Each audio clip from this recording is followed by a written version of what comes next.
ಒಂದು ಸುಂದರವಾದ ಗ್ರಾಮದಲ್ಲಿ ಒಂದು ಚಿಕ್ಕ ಹೆಣ್ಣು ಮಗು ವಾಸಿಸುತ್ತಿತ್ತು. ಆ ಗ್ರಾಮವು ಹಸಿರು ಮರಗಳಿಗೂ ಸಂತೋಷದಿಂದಿರುವ ಜನರಿಗೂ ತುಂಬಿಕೊಂಡಿತ್ತು. ಒಂದು ದಿನ ಹಬ್ಬದ ಬೆಳಗ್ಗೆ ಸಂಪೂರ್ಣ ಗ್ರಾಮವು ಉತ್ಸಾಹದಿಂದ ಕಂಗೊಳಿಸುತ್ತಿತ್ತು.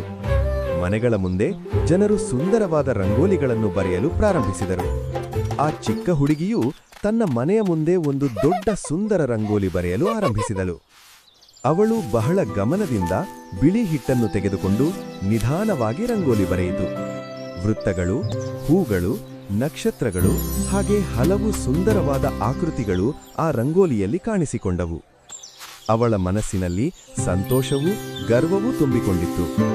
ಸೂರ್ಯನು ನಿಧಾನವಾಗಿ ಮೇಲಕ್ಕೇರಿದಾಗ ಆ ರಂಗೋಲಿ ತುಂಬಾ ಸುಂದರವಾಗಿ ಹೊಳೆಯಿತು. ಗ್ರಾಮದಲ್ಲಿರುವ ಎಲ್ಲರೂ ಆ ರಂಗೋಲಿಯನ್ನು ನೋಡಿ ಸಂತೋಷಪಟ್ಟರು. ಆ ರಾತ್ರಿ ಗ್ರಾಮವು ಶಾಂತವಾಗಿತ್ತು. ಚಂದ್ರನು ನಿಧಾನವಾಗಿ ಬೆಳಕು ಹರಿಸಿದಾಗ ಆ ಸುಂದರ ರಂಗೋಲಿಯಲ್ಲಿ ಒಂದು ಮಂತ್ರ ನಡೆಯಿದೆ. ನಿಧಾನವಾಗಿ ಆ ರಂಗೋಲಿ ಜೀವ ಪಡೆದಂತಾಗಿ ಬೆಳಕು ಹೊರಹಾಕಲು ಪ್ರಾರಂಭಿಸಿತು. ಆ ಮಂತ್ರದ ರಂಗೋಲಿ ಗ್ರಾಮವನ್ನು ಸುತ್ತಿ ರಕ್ಷಣೆ ನೀಡಿತು.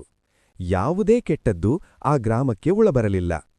ಮುಂದಿನ ದಿನ ಬೆಳಗ್ಗೆ ಎಲ್ಲರೂ ಎದ್ದಾಗ ಗ್ರಾಮವು ಶಾಂತವಾಗಿಯೂ ಸುರಕ್ಷಿತವಾಗಿಯೂ ಇತ್ತು.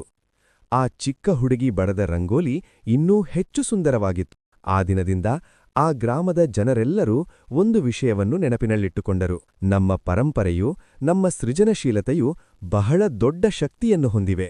ಅದಕ್ಕಾಗಿಯೇ ಪ್ರೀತಿಯಿಂದ ಮತ್ತು ಮನಸ್ಸಾರೆ ಮಾಡಲ್ಪಡುವ ಒಂದು ಚಿಕ್ಕ ರಂಗೋಲಿ ಕೂಡ ದೊಡ್ಡ ಸಂತೋಷವನ್ನು, ರಕ್ಷಣೆಯನ್ನು ನೀಡಬಹುದು.